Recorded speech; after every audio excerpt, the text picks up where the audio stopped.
The avocado is an extremely nutritious fruit native to Mexico. It is often considered a source of protein due to its content of essential amino acids. This versatile fruit is not only rich in healthy fats, but also provides a wide range of essential vitamins and minerals for the human body.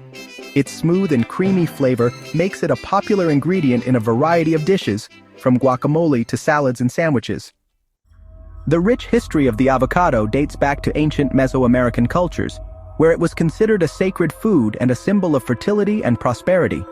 Peoples like the Aztecs and the Mayans greatly valued the avocado, not only for its nutritional value, but also for its spiritual significance.